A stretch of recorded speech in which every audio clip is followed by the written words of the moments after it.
Your entire life could shift in the next 5 minutes, but you keep waiting for the perfect hour that never comes. There's this guy, he wants to write a book for 3 years. He's got the idea.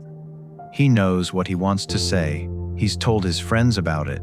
But every time he sits down to start, he thinks about how long it's going to take, how many pages he needs to write, how he doesn't have a clear outline yet, how he should probably read a few more books on writing first. So he closes the laptop, tells himself he'll start when he has a full weekend free, when life calms down, when he feels more ready. Meanwhile, 3 years have passed and he hasn't written a single page. Not because he's lazy, but because he's waiting for the right amount of time, and that amount never arrives. The problem isn't that he doesn't have time. It's that he's convinced himself that meaningful work requires big blocks of uninterrupted hours.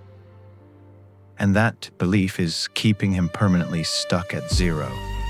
So your brain has this weird relationship with big tasks.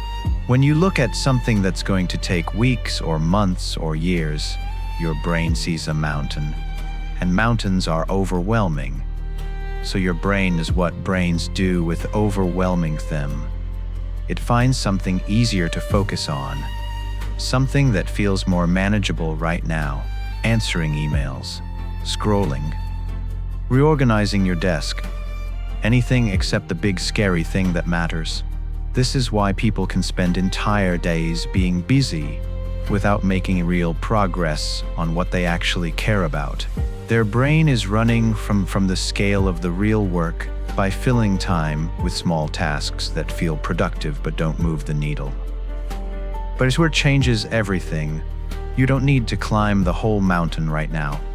You just need to take one step, and one step takes about 5 minutes. 5 minutes is short enough that your brain doesn't panic. It's not a commitment. It's barely anything. You can do 5 minutes of anything, no matter how tired or unmotivated you are. And that's the magic of it. 5 minutes is too small to be threatening, which means your resistance doesn't kick in the same way. So the rule is this: when you're avoiding something important, commit to just 5 minutes. That's it. 5 minutes of studying, 5 minutes of working out, 5 minutes of that project you've been putting off. Set a timer if you need to. Tell yourself you can stop when it goes off. No judgment. No pressure to continue. Just 5 minutes. And here's what happens that people don't expect. Most of the time, once you start, you keep going. Not always, but often enough that it matters. Because the hardest part of any task isn't the task itself. It's starting. There's this enormous activation energy required to go from not doing to doing. But once you're in motion, staying in motion takes way less energy. It's like pushing a car. Getting it to move from a dead stop. You're straining, using all your strength, barely getting anywhere. But once it's rolling even a little bit, keeping it rolling is easy. You're just maintaining momentum instead of creating it from nothing. Your brain works the same way. The transition from scrolling to writing feels impossible. But the transition from writing one sentence to writing another sentence is barely noticeable. Once you're already doing more of the thing is the path of least resistance. So 5 minutes gets you over that initial hump. It tricks your brain into starting by making the commitment so small it doesn't register as a threat. And then, once you're in it, the natural momentum takes over, and you often end up doing more than 5 minutes without even noticing. But even when you don't, even when you genuinely stop after 5 minutes, something important happened. You did the thing. You proved to yourself that you can. You built a tiny bit of evidence that you're someone who takes action, not just someone who thinks about taking action. And that evidence accumulates. Because here's what most people don't understand about change. They think it happens through big dramatic moments.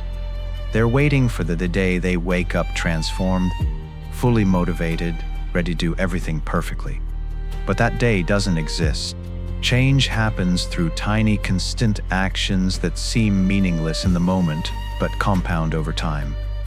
5 minutes of writing doesn't feel like progress. Wage doesn't feel like a book. But if you 5 minutes every day, in a year you have a book.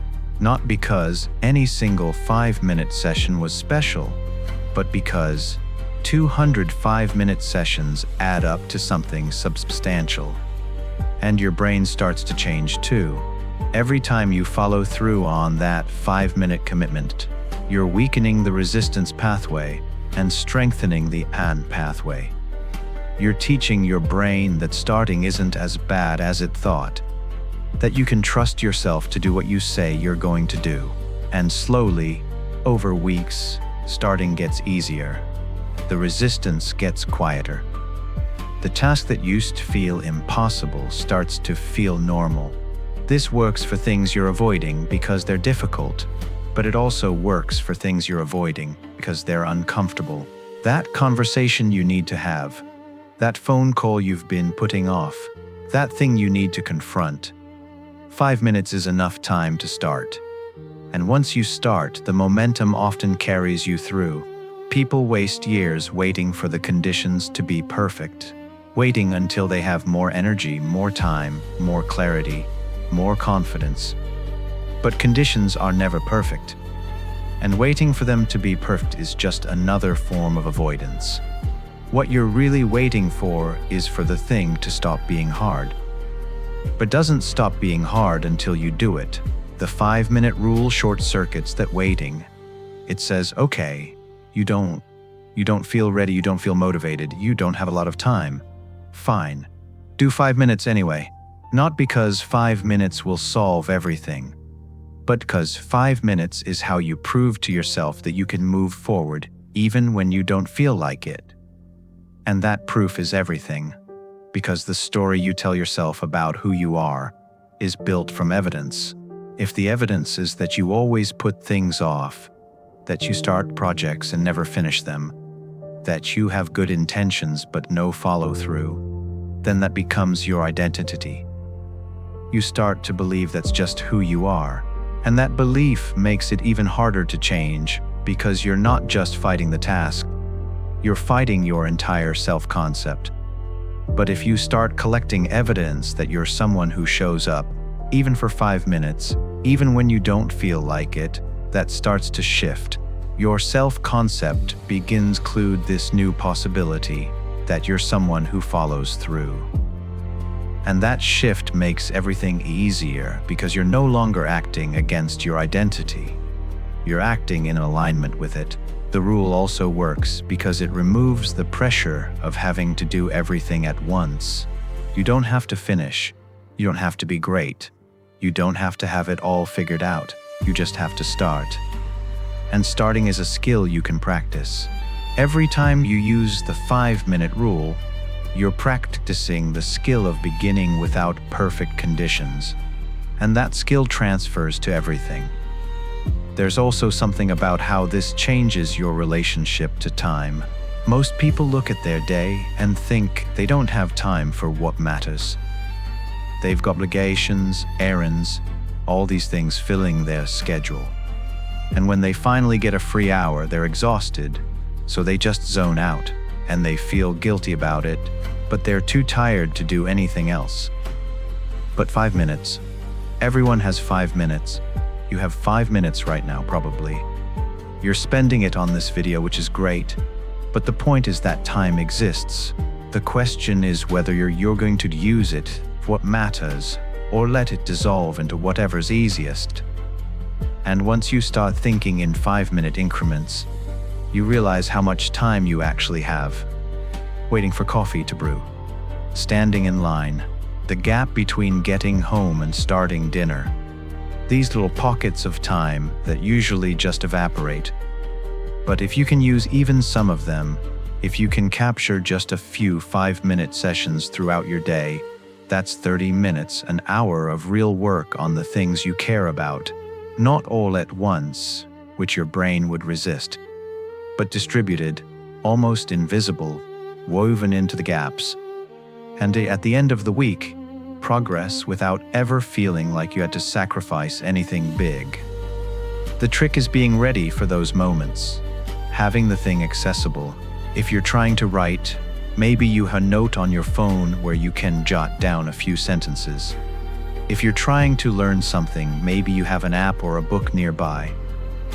If you're trying to build a habit, maybe you have the equipment right there, so there's no barrier to starting, because barriers kill 5-minute sessions.